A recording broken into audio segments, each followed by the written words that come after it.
Bueno, en este video vamos a ver la resolución del examen diagnóstico A. Entonces vamos a comenzar con la primera pregunta, que nos dice indicar cuál es la única afirmación falsa.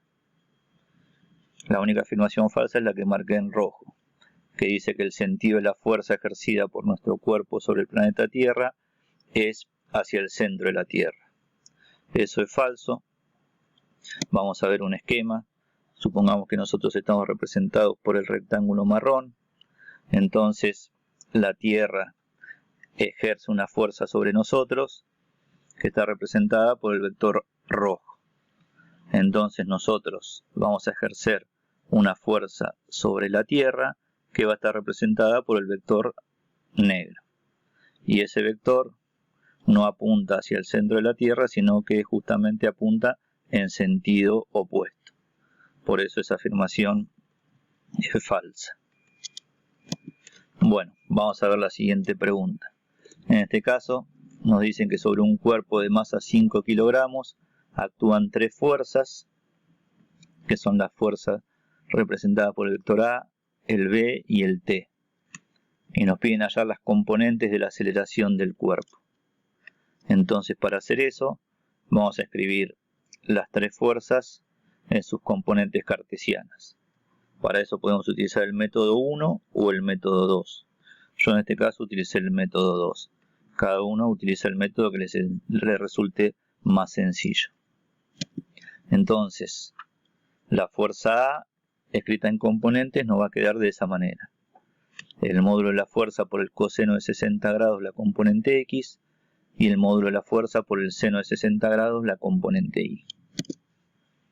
La fuerza B nos va a quedar menos el módulo de la fuerza por el coseno de 50 grados, la componente X, y el módulo de la fuerza por el seno de 50 grados, la componente Y.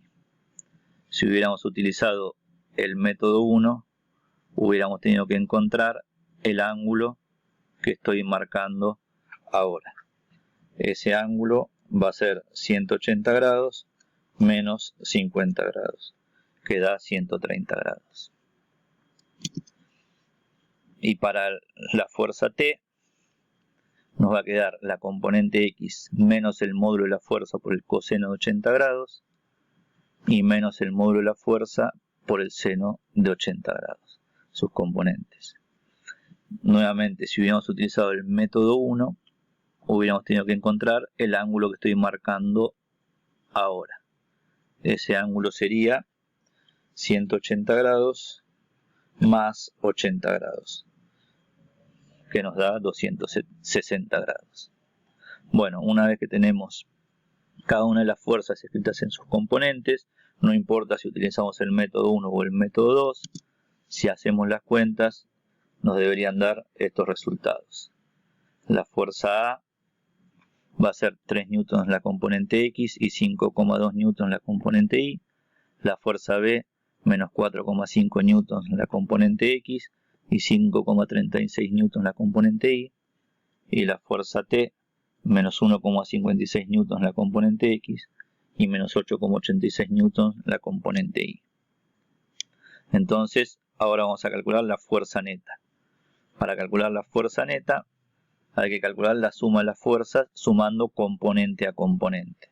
Entonces, si sumamos las componentes, nos queda ese resultado, que la fuerza neta es menos 3,06 newtons en la componente X y 1,7 newtons en la componente Y. Ahí lo que hicimos fue sumar las componentes X y luego sumar las componentes Y, cada una con su correspondiente signo. En el caso de la componente X queda 3 más menos 4,5 más menos 1,56. Y la componente Y, 5,2 más 5,36 más menos 8,86. Una vez que tenemos la fuerza neta, nosotros sabemos que la aceleración es igual a la fuerza neta dividido la masa. Entonces, como tenemos las componentes de la fuerza neta, para calcular la aceleración dividimos cada una de las componentes por la masa, como vemos en la figura.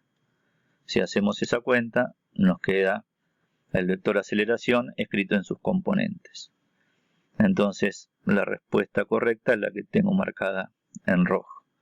La componente X de la aceleración es menos 0,61 metros sobre segundo cuadrado y la componente Y 0,34 metros sobre segundo cuadrado.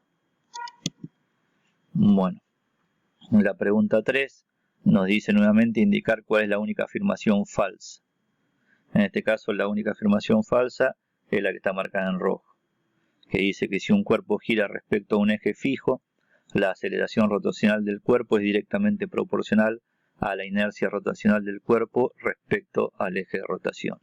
Eso es falso, porque como nosotros sabemos, la aceleración rotacional es directamente proporcional al momento neto e inversamente proporcional a la inercia rotacional. Eso lo tienen escrito en el apunte teórico, donde dice claramente, como les dije recién, que la aceleración rotacional es directamente proporcional al momento neto e inversamente proporcional a la inercia rotacional. Por eso esa respuesta es falsa. Esa afirmación es falsa. Bueno, la pregunta 4 es un problema como el que vemos en la figura y nos piden hallar la distancia X del niño al apoyo A. Entonces, primero hacemos un diagrama de cuerpo libre de la viga ubicando las fuerzas que actúan sobre la viga. Las fuerzas van a ser la fuerza A, la fuerza B, el peso y la fuerza que hace el hombre. Entonces, de la primera condición de equilibrio que nosotros conocíamos, tenemos que la suma de las fuerzas aplicadas sobre la viga tiene que ser 0. Como las fuerzas están todas en la dirección vertical, escribir esa condición va a ser sencillo, porque la podemos escribir de esta manera. La fuerza A más la fuerza B menos el peso menos la fuerza que hace el hombre tiene que ser igual a 0. Fíjense que estoy poniendo con signo positivo las fuerzas que apuntan hacia arriba y con signo negativo las fuerzas que apuntan hacia abajo, donde ahí están expresadas el módulo de las fuerzas. Entonces, si reemplazamos por los datos, nos queda que 30 kilogramos fuerza más la fuerza B en módulo menos 40 kilogramos fuerza menos 50 kilogramos fuerza es igual a 0. Y de ahí podemos calcular el módulo de la fuerza B, que es 60 kilogramos fuerza. Ahora, si calculamos la suma de los momentos, también nos tiene que dar 0. Acá elegimos el punto O, el punto donde está aplicada la fuerza A. Entonces, si hacemos eso, el momento de la fuerza A nos va a dar 0, porque el brazo de palanca es 0. El momento del peso va a ser el módulo de la fuerza por el brazo de palanca, y el signo va a estar dado por si esa fuerza quiere hacer rotar a la viga en sentido horario o antihorario. Entonces, si acá tenemos el punto O, la fuerza peso va a tratar de hacer rotar a la viga en sentido horario, con lo cual vamos a tener que poner signo menos. Lo mismo va a ocurrir para el momento de la fuerza que hace el hombre.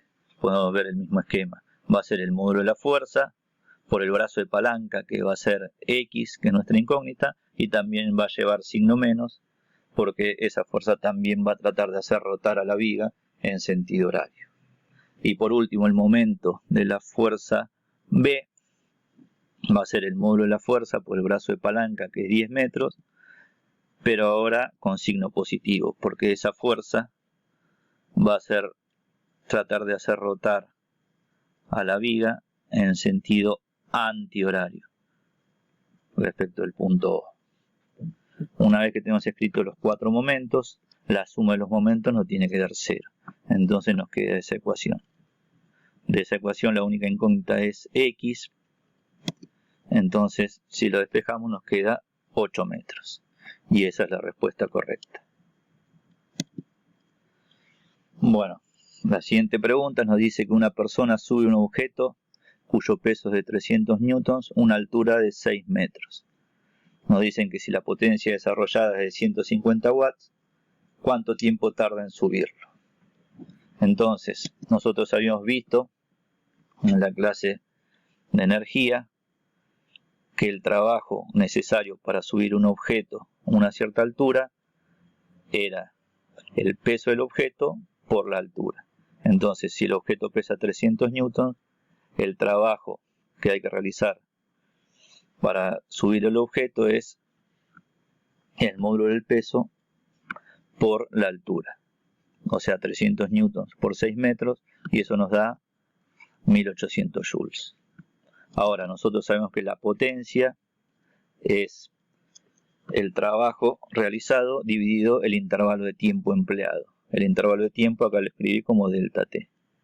Entonces, si lo despejamos, nos queda que el intervalo de tiempo es el trabajo realizado dividido la potencia desarrollada. Entonces, tenemos que hacer esa cuenta. El trabajo es 1800 joules, la potencia es 150 watts. Si hacemos esa división, nos queda 12 segundos. Entonces, el intervalo de tiempo empleado es 12 segundos. Y por último, la pregunta 6 nos dice nuevamente indicar cuál es la única afirmación falsa. En este caso es la que marca en rojo. Si a dos materiales diferentes se les aplica el mismo esfuerzo, la deformación será mayor en el material que tenga mayor módulo de Young. Eso es falso, porque nosotros sabemos que el esfuerzo es igual al módulo de Young por la deformación. Entonces, si a dos materiales se les aplica el mismo esfuerzo, entonces, si el módulo de Young aumenta, entonces la deformación tiene que disminuir para que el producto me siga dando siempre el mismo valor. Entonces, si el esfuerzo aplicado es el mismo, entonces, si aumenta el módulo de Young, la deformación tiene que ser menor. Por eso, esa afirmación es falsa. Bueno, con esto terminamos el examen diagnóstico A. En el siguiente video vamos a ver la resolución del examen diagnóstico B.